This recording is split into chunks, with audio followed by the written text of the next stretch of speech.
سابق بھارتی وزیر داخلہ پی چدمبرم نے پہلگام واقعے میں پاکستان کو کلیئر کر دیا۔ انٹرویو میں کہا پہلگام حملہ بھارتی شہریوں نے کیا، پاکستان ملوث نہیں ہے۔ اعتراف کیا پہلگام دہشت گردانہ حملے میں پاکستان کے ملوث ہونے کا کوئی ثبوت نہیں ملا۔ حملہ کرنے والے دراصل بھارتی ہیں اور انہوں نے بھارت میں ہی دہشت گردی کی تربیت حاصل کی۔ آخر بھارتی حکومت یہ کیوں سمجھتی ہے کہ حملہ آور پاکستان سے آئے؟ کیا حکومت نے ان کے پاکستانی ہونے کی کوئی شناخت کی؟ مودی سرکار نے حملے کا الزام پاکستانیوں پر لگاتے ہوئے کئی شہروں میں میزائل حملے کیے تھے۔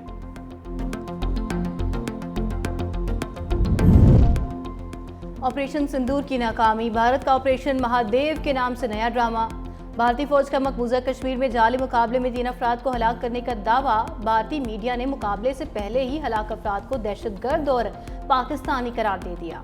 بھارتی پارلیمنٹ میں پہلگام آپریشن پر آج سے بحث کا آغاز ہونا تھا، مودی سرکار نے نیا ڈرامہ رچا دیا۔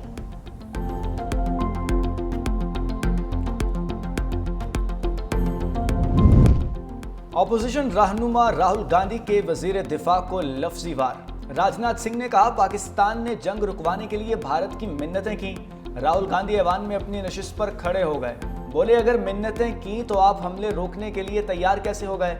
راہل گاندھی کے سوال پر ایوان میں شور شرابہ۔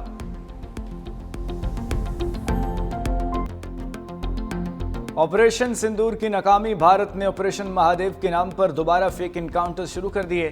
سیکیورٹی ذرائع کے مطابق بھارت نے نیا مذموم فوجی منصوبہ آپریشن مہادیو شروع کر دیا، جس کے نام پر غیر قانونی جبراً حراست میں رکھے معصوم پاکستانیوں کو فیک انکاؤنٹرز میں استعمال کرنے کا مذموم منصوبہ بے نقاب ہو گیا۔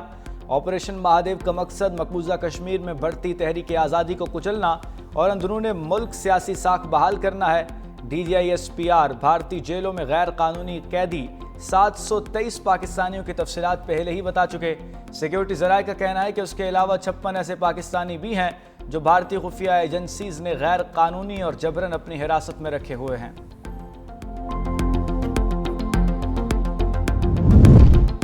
آپریشن سندور کی ناکامی کے بعد بھارت کا آپریشن مہادیو کے نام سے نیا ڈرامہ۔ بھارتی فوج کا مقبوضہ کشمیر میں جعلی مقابلے میں 3 افراد کو ہلاک کرنے کا دعویٰ۔ بھارتی میڈیا نے مقابلے سے پہلے ہی ہلاک افراد کو دہشت گرد اور پاکستانی قرار دے دیا۔ بھارتی پارلیمنٹ میں پہلگام آپریشن پر بحث کے موقع پر بھارت نے نیا ڈرامہ رچایا۔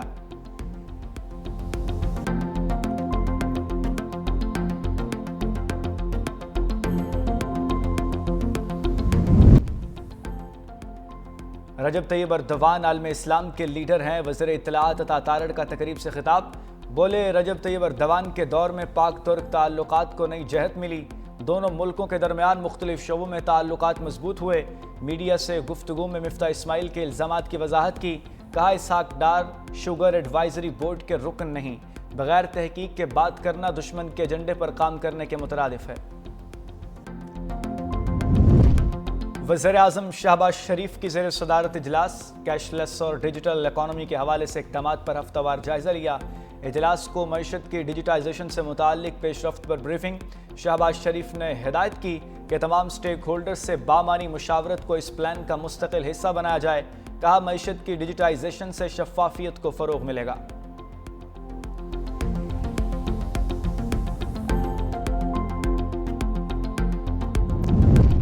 راولپنڈی میں جرگے کے حکم پر قتل ہونے والی لڑکی کی قبر کشائی، پوسٹ مارٹم میں لڑکی کو گلا دبا کر مارنے کی تصدیق ہوئی، سر اور چہرے پر تشدد کے نشانات مل گئے، فرانزک ماہرین نے نمونے بھی لے لیے۔ CPO خالد ہمدانی کا کہنا ہے کہ غیرت کے نام پر قتل کی اطلاع اسی دن مل گئی تھی۔ اہل خانہ نے پولیس کو گمراہ کرنے کے لیے 3 دن بعد اغوا کی درخواست دی۔ قبر کا نشان تک مٹا دیا گیا مگر پولیس نے قتل کا پتہ لگا لیا۔ پولیس کو بھٹکانے کے لیے پہلی شادی اور اغوا کی باتیں کی گئیں مگر یہ سیدھا قتل کا کیس ہے۔ اسلام آباد کی عدالت سے وزیر اعلیٰ خیبر پختونخوا کے وارنٹ گرفتاری کا کیس، پشاور ہائی کورٹ نے پولیس کو علی امین گنڈا پور کی گرفتاری سے روک دیا۔ وزیر اعلیٰ کو مقررہ تاریخ پر متعلقہ عدالت پیش ہونے کی ہدایت کر دی۔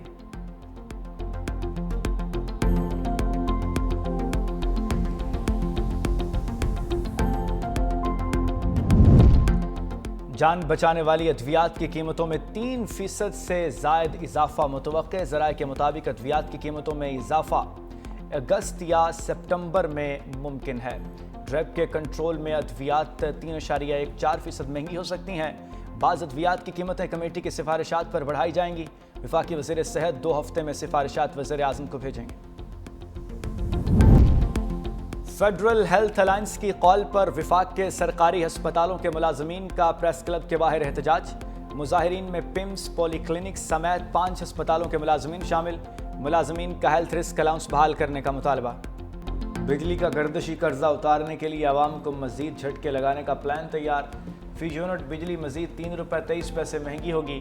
حکومت IMF سے کیے گئے وعدوں کے مطابق کمرشل بینک سے 1275 ارب روپے قرضہ لے گی، جس سے مجموعی قرضہ 561 ارب رہ جائے گا۔ باقی سرکولر ڈیٹ ڈسکوز میں اصلاحات کے تحت نمٹایا جائے گا۔ بجلی صارفین 1275 ارب روپے کا قرضہ ڈیٹ سروس سرچارج کے ذریعے ادا کریں گے۔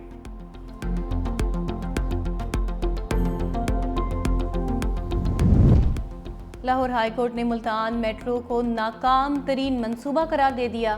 عدالت کا یلو لائن منصوبے کے لیے درخت نہ کاٹنے اور انٹرنیشنل ماہرین کو شامل کرنے کا حکم۔ جسٹس شاہد کریم نے ریمارکس دیے، کینال پر لگے درخت لاہور کے پھیپھڑے ہیں، انہیں ختم کرنے کی اجازت نہیں دی جا سکتی۔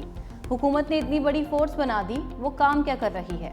عدالت کا ٹیپا کو 1 ماہ میں جیل روڈ، مال روڈ اور MM عالم روڈ کی سروس روڈز بحال کرنے کا ٹاسک دے دیا۔ لاہور کے تمام پارکس کو PHA کے سپورٹ کرنے اور دھواں چھوڑنے والی گاڑیوں اور بھٹوں کے خلاف کارروائیوں پر عمل درآمد رپورٹ بھی طلب کر لی۔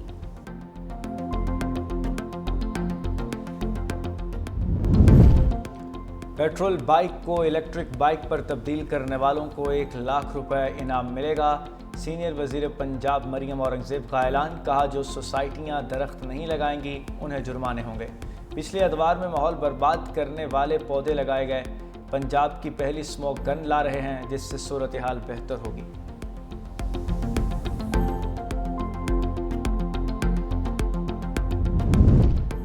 محکمہ ثقافت سندھ کا جشن آزادی اور معرکہ حق قومی جوش و جذبے سے منانے کا اعلان۔ 1 اگست سے صوبہ بھر میں ثقافتی اور قومی تقاریب منعقد کی جائیں گی۔ میوزیکل ایونٹس اور سٹالز بھی لگائے جائیں گے۔ آرکائیو سندھ کی جانب سے 2 اگست سے 14 اگست تک آزادی کی مناسبت سے مخصوص نمائش ہوگی۔ وزیر ثقافت سید ذوالفقار علی شاہ کا کہنا ہے، قومی پرچموں اور بینر سے سجا فلوٹ شہر میں گشت کرے گا۔ ملک کے معروف گلوکار قومی نغمے پیش کریں گے۔ منڈی بہاؤالدین میں بدبخت نے والدین اور بیوی کو قتل کر دیا۔ ملزم نے والدین سے اراضی کی فروخت سے ملنے والی رقم کا مطالبہ کیا تھا۔ باپ کے انکار پر ملزم نے فائرنگ کر دی۔ 75 سالہ محمد حسین، 70 سالہ رسول بی بی اور 35 سالہ ماریہ جمبحاق ملزم فرار۔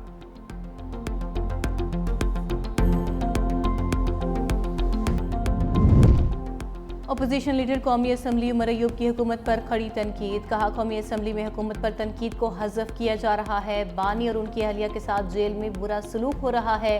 چینی کی درآمد اور برآمد کے اسکینڈل کا کیس درج ہونا چاہیے۔ حکومت والوں کی 500 انگلیاں گھی اور سر کڑھائی میں ہے۔ 450 ارب روپے کا پیٹرول ایران سے اسمگل ہو رہا ہے، کوئی پوچھنے والا نہیں۔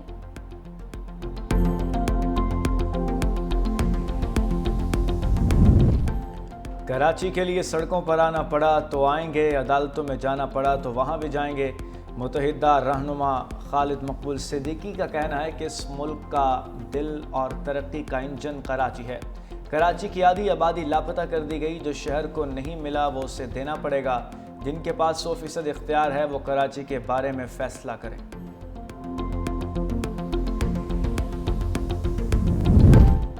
حکومت نے جان بوجھ کر چینی ایکسپورٹ کر کے شوگر ملز مالکان کو فائدہ پہنچایا۔ عوام پاکستان پارٹی کے رہنما مفتاح اسماعیل کہتے ہیں، وزیر اعظم شہباز شریف کا بیٹا 2 شوگر ملوں کا مالک ہے۔ جب شہباز شریف چینی پر فیصلہ کرتے ہیں تو کیا یہ مفادات کا تصادم نہیں؟ جس ماہ کرشنگ شروع ہونا ہوتی ہے اسی وقت یہ چینی کیوں امپورٹ کرتے ہیں؟ کسان مسلم لیگ نون کی حکومت سے کوئی توقع نہ رکھیں۔ نون لیگ کے سینیٹرز جھوٹے الزامات پر مجھ سے معافی مانگیں۔